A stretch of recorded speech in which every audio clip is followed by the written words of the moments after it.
Hello, my dear kids. How are you all? I hope you all are doing good. So, here I welcome you all in your SST class. In this class, we have to move on chapter number 80 of your book, and the name of the chapter is Understanding Indian Governance. As we already know, this is the last chapter of your SST book. So, we are done with the 1 to 17 chapters. Okay, till now we are done with 1 to 17 chapters. The whole book is now completed. I'm hoping so you like all the videos and all the chapters are clear to you. Is it? मजा आ रहा है पढ़ने में? समझ में आ रही है? SST अच्छी लगती है? Okay. So my dear kids, ये आपकी लास्ट क्लास है, मीन्स लास्ट चैप्टर है ऑफ द बुक. ओके, तो ये चैप्टर में हम क्या पढ़ेंगे? देखिए, जैसा कि मैं आपको हर चैप्टर के पहले थोड़ा सा 1-2 मिनट में बताती हूँ कि हम इस चैप्टर में क्या डिस्कस करने वाले हैं. सबसे पहले आप चैप्टर के नेम से देखो, understanding Indian governance is the chapter name. So इस चैप्टर में आप क्या पढ़ोगे? अबाउट द गवर्नमेंट ही तो पढ़ोगे, गवर्नमेंट के बारे में ही पढ़ोगे कि how the government is working, government कैसे वर्क करती है. ठीक है, स्टेट लेवल पे एंड सेंट्रल लेवल में how the government is doing and how our country is able to run with the help of government. है ना, एक सेंट्रल गवर्नमेंट होती है जो पूरी कंट्री के लिए होती है, एक अलग अलग स्टेट में स्टेट गवर्नमेंट्स होती है ना. सो इनकी क्या रोल है? सेंट्रल लेवल पे जो लोकसभा एंड राज्यसभा, इनका क्या रोल होता है, कितने टर्म पीरियड के लिए होती है ये, और जो स्टेट लेवल पे आपकी विधानसभा और विधान परिषद, जिसको हम लेजिस्लेटिव असेंबली और लेजिस्लेटिव काउंसिल बोलते हैं, इनका क्या रोल है, ये कितने टर्म पीरियड के लिए अपॉइंट किए करते हैं. फिर हम देखेंगे प्राइम मिनिस्टर क्या है, प्रेसिडेंट क्या है, गवर्नर क्या है, चीफ मिनिस्टर क्या है, इनके क्या रोल होते हैं, इनके क्या फंक्शन होते हैं, इनके क्या टर्म पीरियड रहते हैं, ये सारी चीजें. Getting my point? Then we will see हमारी कंट्री को किस तरीके से एग्जीक्यूटिव, लेजिस्लेटर एंड जुडिशरी संभाल के रखती है ना. ये हमारे 3 ऑर्गन्स होते हैं गवर्नमेंट के, legislative, executive and judiciary. Don't worry, you can getting all the things clear after studying this chapter. Okay, तो चलिए यही कुछ चीजों के बारे में हमने इस क्लास में, इस चैप्टर में देखना है. Okay, so let's start our class. Let's start our chapter number 18, understanding the Indian governments. So let's come with me. Let's have a look on this chapter. Okay. So the Indian government. सबसे पहले Indian government के बारे में देखते हैं. Okay. India has divided into 28 state and 8 union territories. हमारे India में 28 state है एंड 8 यूनियन टेरिटरीज है. The Constitution of India provide for a government at a center and one on each state. एक सेंट्रल गवर्नमेंट होती है और state government तो हर state में है, चाहे वो पंजाब हो, हरियाणा हो, यूपी हो, उत्तराखंड हो, सारे स्टेट्स में अपनी स्टेट गवर्नमेंट है. This had been done to govern the country properly. ये स्टेट गवर्नमेंट, सेंट्रल गवर्नमेंट बनाई क्यों हुई है? ताकि हमारी कंट्री प्रॉपरली रन कर पाए, है ना. ऐसा ना हो कि स्टेट लेवल पे, क्योंकि हमारी कंट्री में बहुत बड़ी पॉपुलेशन है, सो इनको मैनेज करना, संभालना, it's very difficult. So that's why district level पे, स्टेट लेवल पे अपनी अपनी गवर्नमेंट्स फॉर्म हो गई है ताकि वहां की लोगों की प्रॉब्लम्स को सॉर्ट आउट किया जाए. ठीक है. The power of the central and the state government have been clearly written down in the constitution. So इन सब की power, state government, central government की क्या क्या पावर्स होती है, ये हमारे कॉन्स्टिट्यूशन में अच्छे से लिखा हुआ है. For example, defending the country is the responsibility of the central government, while maintaining the law and order within a state is the duty of the state government. देखिए, सेंट्रल लेवल पे central government को पूरी country को देखना है और state government को सिर्फ अपने स्टेट को स्पेसिफाइड उन स्टेट्स को देखना है. मीन स्टेट्स में कोई डिस्प्यूट ना हो, कोई टेंशन ना हो, उनकी डेवलपमेंट हो, इंप्रूवमेंट हो, उनका हेल्थ अच्छा हो, एजुकेशन फैसिलिटीज, तो ये सब स्टेट गवर्नमेंट देखती है. Getting my point? The central government helps the state government whenever the needs arise. ठीक है. Of course, state government central government की हेल्प करती है, central government कभी कभी state government की, मतलब वाइसा वर्सा, है ना. So ये 2 टाइप के गवर्नमेंट सिस्टम है, central and state government system. ठीक है. सबसे पहले बेटा देखते हैं सेंट्रल गवर्नमेंट है क्या. सेंट्रल गवर्नमेंट, ठीक है. So the central government or the union government makes the law for the whole country. So central government भी बोल सकते हैं उसको, union government भी बोल सकते हैं हम. वो पूरी कंट्री के लिए रूल एंड रेगुलेशन बनाती है. This law making body is known as parliament. और यही है पार्लियामेंट, जहां पे लॉ बनते हैं. पूरी कंट्री के लिए जो लॉ बनते हैं वो पार्लियामेंट में बनते हैं. ठीक है, अगर आप यहाँ पे देख पा रहे हैं इस मैप को, पार्लियामेंट में 3 चीजें होती है। पार्लियामेंट 3 चीजों को मिला के बनता है, president of India, Lok Sabha and Rajya Sabha को मिला के बनता है पार्लियामेंट, जो संसद, जो न्यू दिल्ली में आपने देखा होगा, है ना। It consists of President of India and the 2 houses Lok Sabha and Rajya Sabha. So central level पे 2 houses है बेटा, कौन कौन से, राज्य सभा एंड लोक सभा। ओके चलिए, अब ये न्यू पार्लियामेंट संसद हमारा देखिए, आप पिक्चर में देख सकते हैं, अभी हमारी पार्लियामेंट भी चेंज हो गई है, बहुत खूबसूरत हो गई, आप यूट्यूब वगैरह पे देखना, है ना, बहुत बड़ी हो गई है, बहुत सारी फैसिलिटीज आपको इस बार संसद में मिलेगी, है ना। सो आप लोग भी इन फ्यूचर जब मिनिस्टर्स वगैरह बन जाओगे, सो आप लोगों को भी यहाँ पे आराम से जाने के लिए मिलेगा, ठीक है। Now we will see first जो पार्लियामेंट का है वो है हमारी लोकसभा। ओके सो लोकसभा देखते हैं, लोकसभा का क्या होता है, कितना टर्म पीरियड होता है, लोकसभा को क्या बोलते हैं, let's see about Lok Sabha. The Lok Sabha is the highest law making body in the country. So Lok Sabha ना हाईएस्ट लॉ मेकिंग बॉडी है हमारी कंट्री में। Okay so the Lok Sabha is the highest law making body in the country. It is also known as the House of People or the lower house. So लोक सभा को lower house भी बोलते हैं और house of people भी कहा जाता है। Its member are elected directly by the people. So यहाँ पे जो मेंबर बेटा इलेक्ट होते हैं, ये डायरेक्टली इलेक्ट होते हैं किसके, पीपल से, ठीक है, लोग इन पे वोट देते हैं। सो कभी भी आपने देखा वोटिंग होती है लोकसभा की तो हम लोग जाते हैं वोट देने, सो डायरेक्टली यहाँ पे जो भी इलेक्ट होके आता है उनको लोगों ने चूज किया होता है। So it is elected by the people of India. The speaker guides the proceeding in the Lok Sabha. So speaker Lok Sabha को मैनेज करता है। आपने देखा होगा लोकसभा में एक स्पीकर बैठता है, इस बार ओम बिरला है ना, तो वो है हमारे speaker of Lok Sabha. So he and she is elected by the member of the house. जो स्पीकर है वो उन्हीं मेंबर्स में से इलेक्ट किया जाता है, जो जिनकी मेजोरिटी होती है, उन्हीं में से एक स्पीकर बनता है। The member of the Lok Sabha are elected for the term of 5 years. So 5 साल के लिए लोकसभा का टर्म रहता है, 5 साल बाद फिर से इलेक्शन होते हैं लोकसभा के। Any Indian citizen who is 18 years of age or above can vote in the General Assembly. Of course, we all know हमारी 18 years age चाहिए होती है। 18 years के बाद हर कोई वोट दे सकता है, whether it's girl, male, female, woman or something like that. Okay. Any Indian citizen who is 18 years of age or above can vote in the General Assembly. The whole country has divided into a number of smaller areas called constituencies. हमारा पूरा country छोटी-छोटी constituencies में divided है. The person who get the highest number of vote in the election is elected as member of Parliament MP from the constituency. The Lok Sabha can have maximum 552 members. इसमें हो सकते हैं किसमें, लोकसभा में। 5 साल का टर्म होता है, 552 member is the maximum strength of Lok Sabha and it is also known as lower house of the parliament. Clear Lok Sabha. Now we will see Rajya Sabha. So Rajya Sabha क्या होती है, let's see. The Rajya Sabha is the upper house. क्या कहते हैं, upper house. Lok Sabha को lower house, ये upper house है। So the Rajya Sabha is the upper house of the parliament. ये अपर हाउस है हमारी पार्लियामेंट की। Its member are not elected directly by the people. So यहाँ पे जो लोग हैं ना वो डायरेक्टली इलेक्ट नहीं होते हैं। आप लोग इधर वोट नहीं देते, जैसे लोकसभा में हमने पढ़ा था कि directly we can give the vote. Okay, यहाँ पे we can not able to give vote. Okay, so member of the state legislative assembly at the union territory elect them. So जो state legislature में elections होते हैं, जो legislative assemblies होती है, उसमें से वो यहाँ पे आते हैं राज्यसभा में लोग, ठीक है। The Rajya Sabha have the maximum strength of 250 members, in which 238 members are elected and 12 are nominated. So 238 तो elected होते हैं, विधानसभा से आते हैं, और जो 12 मेंबर है ना वो नॉमिनेट किए जाते हैं bye the president of India. और वो 12 मेंबर ना मतलब वो ऐसे लोग होते हैं जिसने कोई किसी फील्ड में अच्छा काम किया होता है, एंटरटेनमेंट में, साइंस में, लिटरेचर में, आर्ट में, इस तरीके के लोग, या फिर स्पोर्ट्स में। तो ये लोगों को हम लेके आते हैं फिर राज्यसभा में। Okay, so 12 members are nominated by the president of India.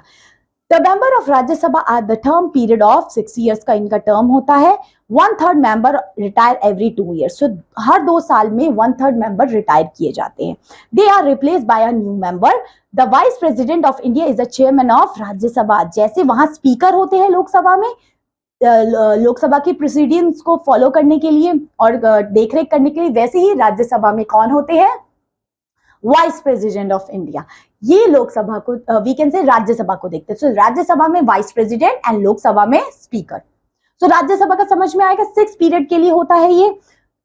250 members होते हैं इसमें, 238 members are elected and 12 members are nominated by the President of India, and every 2 years 1/3 members are retired. So Lok Sabha and Rajya Sabha is clear. Okay, now we will see president के बारे में। The President of India is the head of the country. So President of India क्या है बेटा? Head of the country है। The members of Lok Sabha, Rajya Sabha and the State Legislative Assembly elected by the President. So यहाँ पे जो भी member elect किए जाते हैं, चाहे वो लोक सभा के हो, राज्य सभा के हो या state legislature के हो, ये President elect करता है। The President is elected for the term period of 5 years. जैसे लोक सभा का 5 year का term period था, President का भी 5 years का term period होता है। उसके बाद फिर से election होती है, ठीक है? इस तरीके से होता है। So Lok Sabha and president is for 5 years, only Rajya Sabha has the year of 6 years. Okay, now we will see forming the government. So how the government is formed.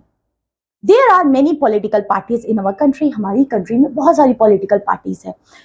These multi-party system is very important part of our democracy. So ये multi-party system हमारी democracy के लिए बहुत important है। In the general election, different parties fill their candidates. People vote for the candidates. The party that have maximum seats in Lok Sabha form the government. ठीक है, इस तरीके से जो भी जिनको मैक्सिमम सीट मिलती है लोकसभा में, वो उनकी गवर्नमेंट बनती है सेंट्रल लेवल में। अगर लोकसभा का इलेक्शन किसी ने जीता है तो उनकी गवर्नमेंट सेंट्रल लेवल पे बनेगी। The president appoint the leader of the party as the prime minister. Of course जो सेंट्रल लेवल पे जो लीडर अपॉइंट किया जाता है वो कौन है? Prime minister. He and she then form a council of minister. फिर प्रेसिडेंट काउंसिल ऑफ मिनिस्टर अपने बनाते हैं, जिसमें डिफेंस मिनिस्टर होते हैं, home minister, education minister, sports minister, roadway, health, सारे मिनिस्टर फिर president and prime minister appoint करते हैं। It consist of cabinet ministers, minister of the state and the deputy ministers. इसमें सब कोई होता है। The ministers must be the member of parliament. ये जो मिनिस्टर जो भी अपॉइंट होते हैं वो मेंबर ऑफ पार्लियामेंट होने चाहिए। So in this way the government is form. Clear? Okay. Now we will see state government क्या होती है. Okay? Every state have a legislative assembly. Of course, her state में legislative assembly तो हर state में है। Legislative council है वो सिर्फ 6 state में है हमारे इंडिया के, तो यूपी, बिहार, कर्नाटका,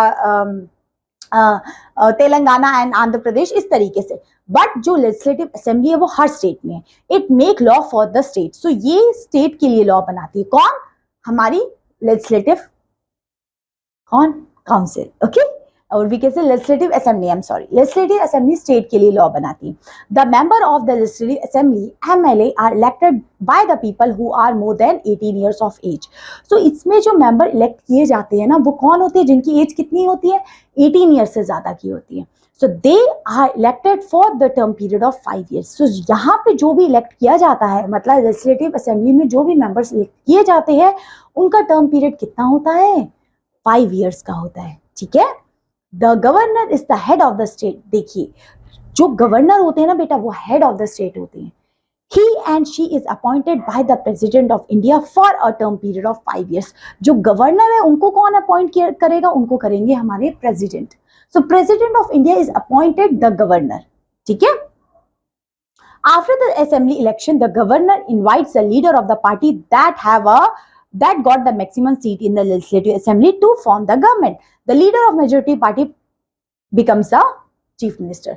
जो स्टेट लेवल में जिनकी पार्टी जीती है, उनमें से फिर एक चीफ मिनिस्टर भी अपॉइंट किया जाता है। Okay, this much is clear कि हमारी स्टेट लेवल पे कैसे गवर्नमेंट फॉर्म होती है। इसमें भी इलेक्शन होते हैं, लोग वोट देते हैं, जिनकी पार्टी मेजोरिटी में होती है वो गवर्नमेंट फॉर्म करती है, और उन्हीं गवर्नमेंट में से कोई एक चीफ मिनिस्टर बनता है, और वो चीफ मिनिस्टर अपने सारे मिनिस्टर्स को अपॉइंट करता है with the help of governor. All these things are clear. So governor is the head of the state. President होते हैं हमारे सेंट्रल लेवल पे। ठीक है, प्रेसिडेंट सेंट्रल लेवल पे होते हैं, स्टेट लेवल पे गवर्नर होता है। Okay, now we will see judiciary. अब जुडिशरी का क्या काम होता है? जो कोर्ट्स है, सुप्रीम कोर्ट, हाई कोर्ट्स, इनका क्या काम होता है? Let's see. The constitution of India provides for an independent judiciary.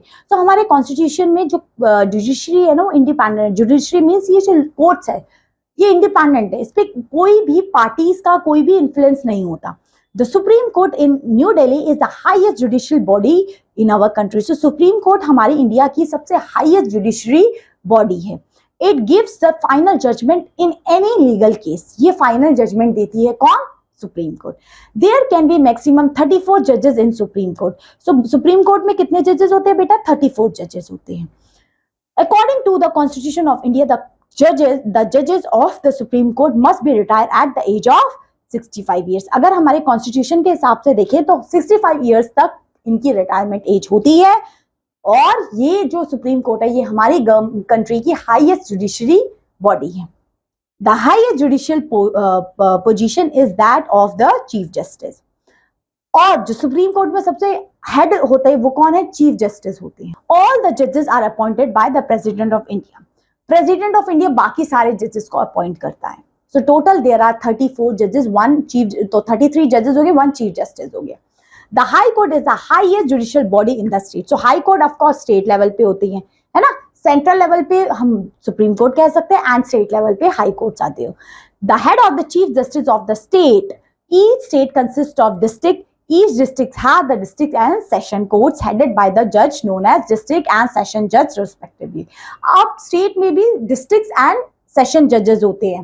ठीक है, इनको जज करता है डिस्ट्रिक्ट एंड सेशन जज बनाए करते हैं. तो जुडिशियल सिस्टम भी क्लियर हो गया. अब इस चार्ट से देखिए, सबसे पहले किस तरीके से सुप्रीम कोर्ट आता है, उसके नीचे हाई कोर्ट और उसके नीचे सबऑर्डिनेट कोर्ट्स. सो ये आपको, आई एम होपिंग सो कि आपको अच्छे से क्लियर हो गया होगा. हुआ कि नहीं हुआ बताओ. जिसमें हमने देखा आपका पार्लियामेंट क्या है, आपका we can say Lok Sabha, Rajya Sabha, Vidhan Sabha, governor, president of India, judicial system, all these things are clear. Okay, now we will see some question and answers. Let's see कि कितने बच्चों को कितने अच्छे से समझ में आया है. Okay, starting with the first one, MCQs है, तो आपको यहाँ पे भी फिल करना पड़ेगा. किसमें? यहाँ पे. Okay, so here also you have to fill. Now some MCQ. First है, what is the term period of the member of Lok Sabha? So Lok Sabha का term period 5 years है. Who is the head of the state in India? Head of the state is governor. So option D is correct. So इसको OMR sheet में भी आप fill कर लेंगे. ठीक है. Third है, how many members are there in Rajya Sabha? Have the most. कितने members होते हैं राज्य सभा में? 350 maximum strength है, जिसमें 338 elected होते हैं और 12 nominate होते हैं. On which day the Constitution Day is celebrated? It is celebrated on 26th of January. Who preside over the meeting of Rajya Sabha? Rajya Sabha की meetings कौन preside करता है? Vice President of India. So that's why option number D is correct. Fill in the blanks. The Constitution of India came into force on, कब force हुआ था हमारा Constitution of India? 26th of January 1950. Next, the highest law making body is Supreme Court. Supreme Court highest law making body है हमारे India में. Next, the President of India elect for the period of 5 years. The fill in the blank is the highest judicial body in the state. State में तो high courts आते हैं, है ना. चलिए, member of Rajya Sabha elected for the period of 6 years. Okay, चलिए, some matching are given below. Matchings आपको कुछ दे रखी है. सबसे पहले मुझे बताइए, लोकसभा क्या है? So it is the lower house of the parliament. Rajya Sabha क्या है? It is the upper house of the parliament. President क्या है? ये हेड ऑफ द कंट्री है. एंड चीफ मिनिस्टर क्या है? चीफ मिनिस्टर है head of the government. State में जो गवर्नमेंट है. एंड सुप्रीम कोर्ट क्या है? ये जुडिशियल बॉडी है हमारी. सुप्रीम कोर्ट क्या है? हमारी जुडिशियल बॉडी है. सो ऑप्शन सी हो गया. Now some question and answer. Who appoint the chief minister in the state? Governor appoint the chief minister, है ना. Next, difference between the two houses of parliament. अब ये question homework note करिए. हमने पूरा अच्छे से लोकसभा राज्यसभा बढ़िया तरीके से क्लियर किया था. लोकसभा क्या है? लोअर हाउस है, 5 साल के लिए है, आपकी मैक्सिमम कितने लोग होते हैं, डायरेक्ट इलेक्शन होता है. एंड राज्यसभा 6 years के लिए है, ये परमानेंट बॉडी है, अपर हाउस है. एंड यहाँ पे 1/3 मेंबर हर 2 साल में रिटायर होते हैं. ये दोनों चीजें क्लियर हुई. चलिए, now what is the significance of having multiple political parties in Indian democracy? So multiple parties का क्या हमारे इंडिया में है? सिग्निफिकेंस क्या होगा? देखो, मल्टीपल पार्टीज होगी ना इंडिया में, सो इससे ना आपके पास चॉइसेस हो जाएगी कि अगर ये पार्टी अच्छा काम नहीं करती तो आप अगले साल दूसरी पार्टी को चॉइस कर सकते हो. That's why multiple parties system होना बहुत इंपॉर्टेंट होता है. ठीक है. What is the role of governor in the states? So they can take care of the states, है ना, making policies that can have the benefits for the people of that state. So they make the policies and all these things for the state. Okay. Why do the people want a government for the country? Of course, government is very important. Without government, the country cannot able to run. So that's why the government is very, very important to run our country. Okay. Now some rewrite the statement after correcting things. आप यहाँ पे correcting करके आपने लिखना है. जैसे first बोला है, the Lok Sabha is also known as the upper house. No, the Lok Sabha is known as the lower house of the parliament. Next, the Chief Justice of India is the head of the executive branch. ये कहा आगे executive नहीं होगा, judicial branch के head होते हैं. Next, member of Lok Sabha elected period for 6 years, period of 5 years. The governor appoint the governor थोड़ा appoint करते, president. Okay, the governor is appointed by the president of India, not the prime minister. Okay, the supreme court is the highest judicial body in the centre, not the state. Okay, so this much is clear. Chapter is over now. I am hoping so कि आपको अच्छे से ये chapter और आपके बाकी के जितने चैप्टर्स है वो समझ में आए होंगे. अभी तक आपने बाकी वीडियोस नहीं देखी, please have a look on that videos. Okay, because it's useful to you, it's boost your knowledge. Okay, so that's all my dear kids for this class, and now this class is over, so I meet you in your another class with another chapters, another subjects. Till then, take care of yourself and have a good day. Bye bye.